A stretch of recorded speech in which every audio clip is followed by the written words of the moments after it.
95% of the universe is missing, and it gets weirder from there. Why dark matter detectors keep coming back silent. What the Hubble tension hints about reality itself.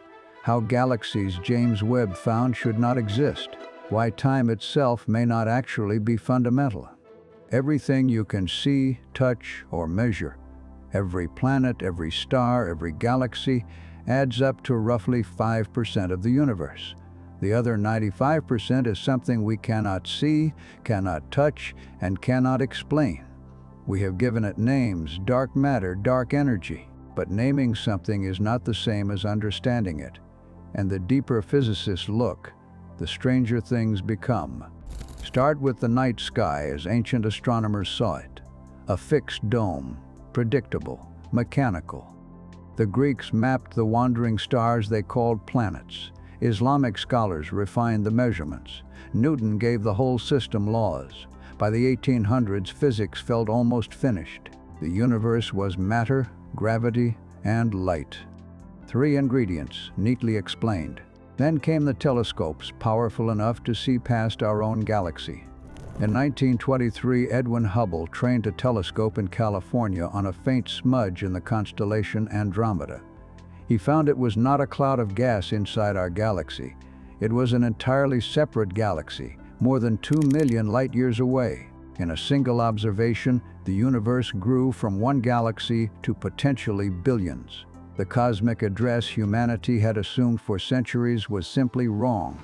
Then Hubble made a second discovery that unsettled everyone even more. Those distant galaxies were moving away from us. All of them. The farther away a galaxy sat, the faster it receded. The universe was not static. It was expanding. Georges Lemaitre, a Belgian priest and physicist, had already predicted this from Einstein's equations. If the universe was expanding now, then run the clock backward, and it had a beginning. That beginning, the Big Bang, became the foundation of modern cosmology. The cosmic microwave background radiation, discovered in 1965, was the literal afterglow of that first moment. Photons left over from when the universe was 380,000 years old and finally cool enough to become transparent. It confirmed the model. Cosmologists thought they had the outline of the full picture. They were wrong about what the picture contained. The problem was gravity. Not the idea of it. Newton and Einstein had that well covered. The problem was what gravity was doing to galaxies that the known equations could not account for. Stars at the outer edges of spiral galaxies were moving too fast. According to the mass astronomers could see, all the visible stars and gas, those outer stars should have been flung into intergalactic space long ago. They were not. The astronomer who made this undeniable was Vera Rubin. Working at the Carnegie Institution in Washington, D.C. through the 1970s, Rubin mapped the rotation speeds of dozens of galaxies. Every single one showed the same pattern. Outer stars moved as fast as inner stars. The rotation curves were flat where they should have dropped off. Something was providing extra gravitational pull, something invisible, scattered in a vast halo around every galaxy. Rubin did not name it. The term dark matter had existed since the 1930s, when Fritz Zwicky noticed the same problem in galaxy clusters. But Rubin's data was systematic and impossible to dismiss. The scientific community slowly accepted what the numbers said. Roughly 27% of the universe is made of matter that does not emit light, does not reflect light, and does not interact with light at all. We infer its existence purely from what it does to everything else. Physicists proposed candidates, the most popular WIMPs, weakly interacting massive particles. The theory was elegant. WIMPs should have been produced in the right quantities during the Big Bang. They interact through gravity and the weak nuclear force. Underground detectors, cooled to near absolute zero, were built in mines in Italy, Canada, and South Dakota to catch one. Decades of searching followed. Not a single confirmed WIMP has ever been detected. Other candidates were proposed. Axions, hypothetical particles originally invented to solve a completely different problem in particle physics. Sterile neutrinos, a heavier cousin of a known particle. primordial black holes, relics from the first second of the universe. Each candidate has physicists who champion it and experiments designed to find it. None have crossed the threshold from hypothesis to confirmed detection. Dark matter remains the most well-evidenced thing science has never directly seen. Then, in 1998, the universe added a second mystery, one that blindsided even the physicists who thought they were finally getting the big picture right. Two separate teams were measuring distant Type Ia supernovae to track how the expansion of the universe was slowing down. Gravity should slow expansion. The teams expected to measure the rate of deceleration. Instead, they found the universe was not slowing at all. It was accelerating. The implications were staggering. Something was pushing space apart, not pulling it together. Einstein had actually proposed something like this decades earlier, a cosmological constant he called lambda, then retracted, calling it his greatest blunder. But the supernova data said lambda was real. Whatever was driving the acceleration was given a name: dark energy. It makes up roughly 68% of the total content of the universe. Nobody has any idea what it is. So the accounting now looks like this. Ordinary matter, atoms, protons, electrons, everything ever built or observed, 5%. Dark matter, 27%. Dark energy, 68%. We understand the 5% reasonably well. The rest is labeled and modeled but not explained. This is the standard cosmological model called lambda CDM. It works remarkably well as a mathematical description. It is almost certainly incomplete as a physical explanation. The tension deepens when physicists measure the universe's expansion rate directly. There are two main methods. One uses the cosmic microwave background, the oldest light, to calculate a predicted expansion rate. The other uses nearby cosmic distance markers, certain stars, certain supernovae, to measure expansion directly today. Both methods are careful, both are precise, and they disagree, by enough that the discrepancy cannot be explained as measurement error. This disagreement has a name in the field: the Hubble tension. The value from the early universe gives an expansion rate of about 67 kilometers per second per megaparsec. Direct measurements today give roughly 73. That gap, small in absolute terms, has refused to close as data improved. In fact, it has grown more statistically significant over time. Several cosmologists now believe it is pointing at genuine new physics, something missing from the standard model. Proposals for closing the gap range from the mundane to the radical. Maybe early dark energy, a brief burst of extra expansion in the universe's infancy, altered initial conditions. Maybe there are extra neutrino species we have not detected. Maybe dark energy is not constant but fluctuates. Maybe general relativity itself breaks down at cosmological scales. Each fix tends to solve one problem while creating others. The universe does not appear to be cooperating with tidy solutions. There is a deeper puzzle underneath all of this. The universe looks the same in every direction.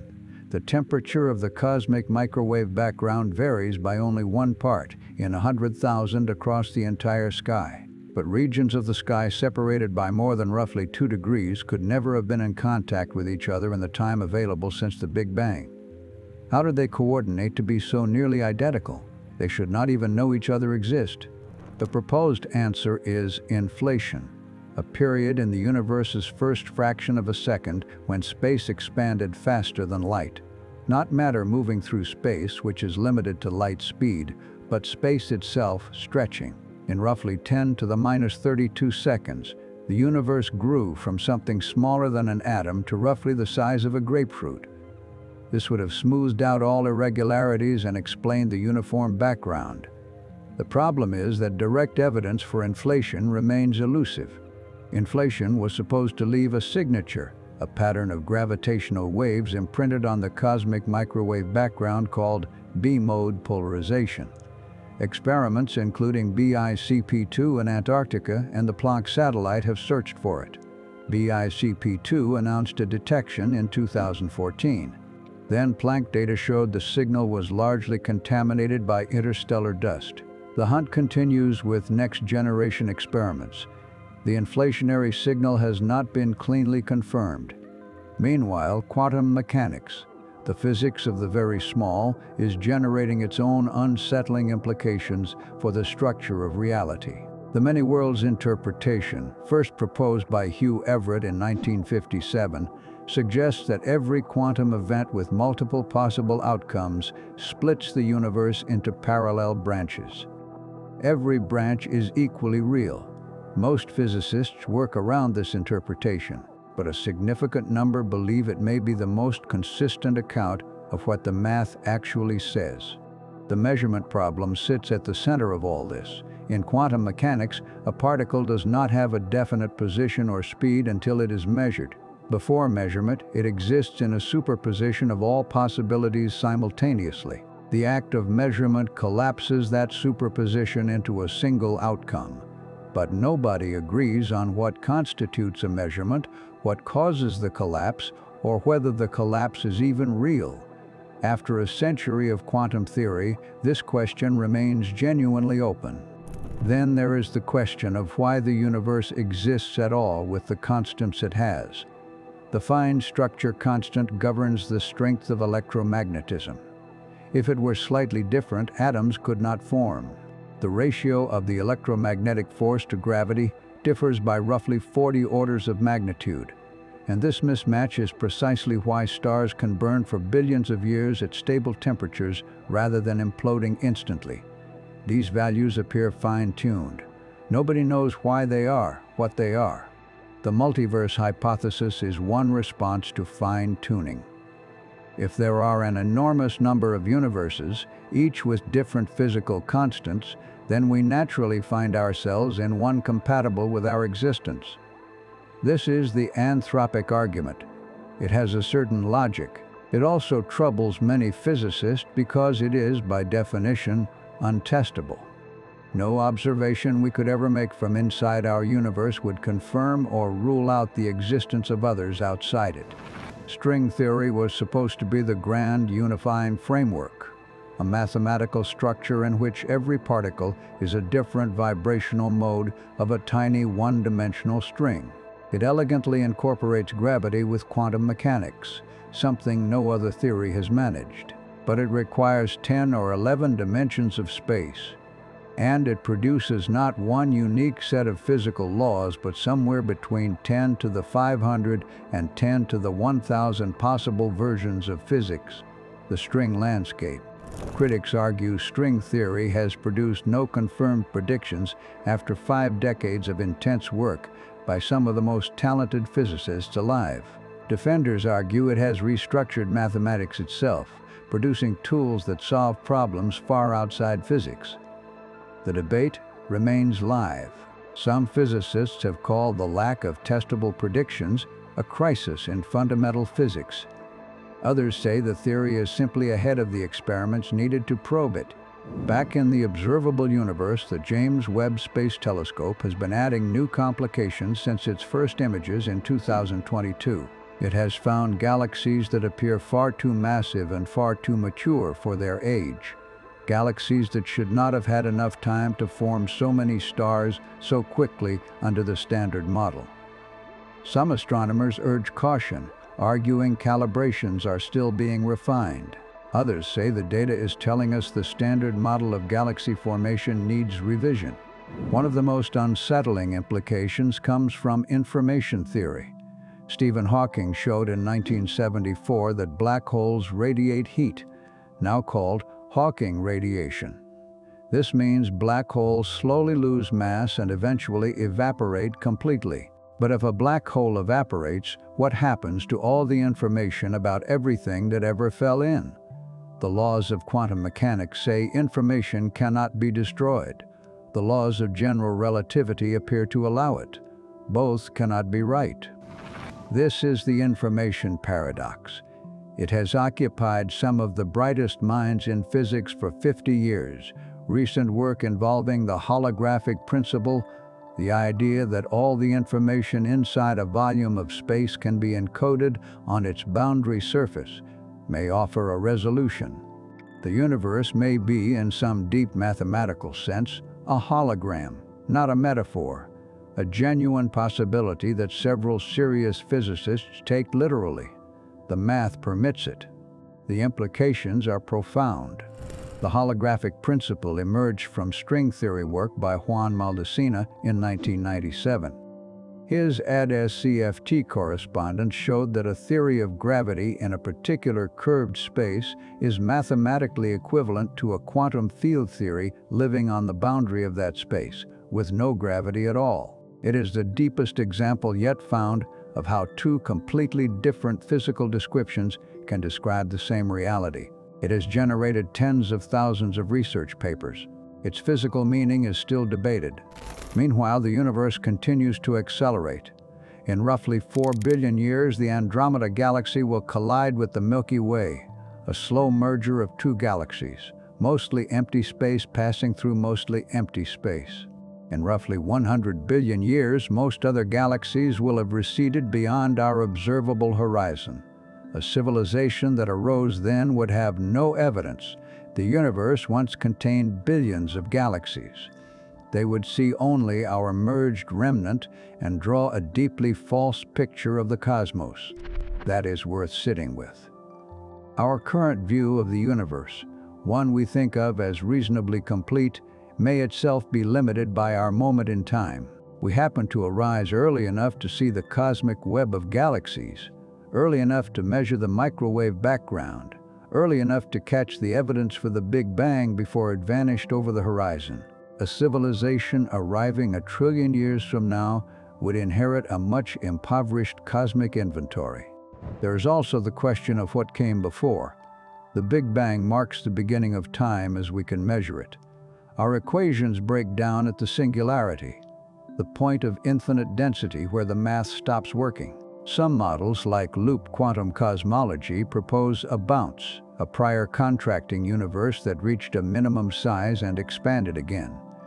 Others suggest the Big Bang was a quantum fluctuation from nothing.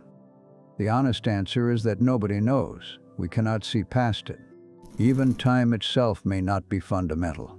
Some approaches to quantum gravity suggest time emerges from a more basic structure, that it is not a backdrop against which events unfold, but a property that arises from entanglement between quantum systems. Carlo Rovelli's relational quantum mechanics and Julian Barbour's concept of a timeless universe make versions of this argument.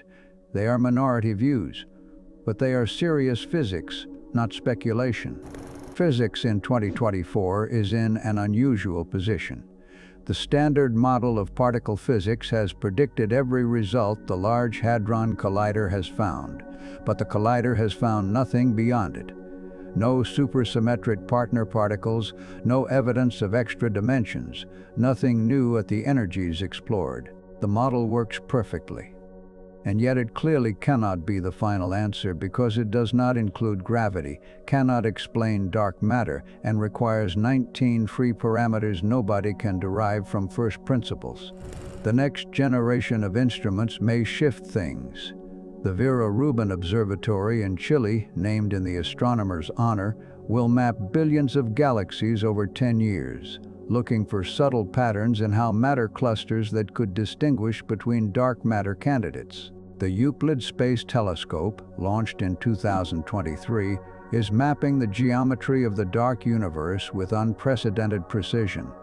LISA, a space-based gravitational wave detector planned for the 2030s, will listen for signals from the early universe itself. Gravitational waves, ripples in space-time itself, were first detected by LIGO in 2015 from two merging black holes over 1 billion light-years away. The signal lasted a fraction of a second. The distortion of space it caused at Earth was smaller than 1,000th the diameter of a proton. Detecting it required the most precise measurement ever made by human technology. It opened an entirely new way to observe the universe, not with light, but with geometry. Each new instrument tends to confirm the Standard Model's successes while sharpening its anomalies. The Hubble tension persists. The JWST galaxies remain puzzling. The dark matter detectors remain silent. And yet the mathematical tools physicists have built, quantum field theory, general relativity, the renormalization group, represent genuine achievements. The universe behaves as if it is mathematically structured in ways human minds can discover. Why that should be true is itself a mystery without an answer. What we are left with is something genuinely strange. A universe that is 95% invisible. That had a beginning we cannot see past. That appears fine-tuned for complexity by constants nobody can derive. That may be one of countless others. That encodes all its information on boundaries. That may not have fundamental time. Physicists are not lost. The map is detailed and the math is rigorous. But the territory it describes keeps refusing to look familiar. The 5% we understand has produced every star, every planet, every ocean, every living cell, and every instrument we have ever built to look at the rest. That alone is worth stopping to consider. The universe did not have to produce creatures curious enough to notice how little they understand. That it did, and that the questions keep deepening rather than closing, may be the most interesting fact we have found so far. What do you think is stranger, the universe, or the fact that we can ask the question at all? Tell me in the comments.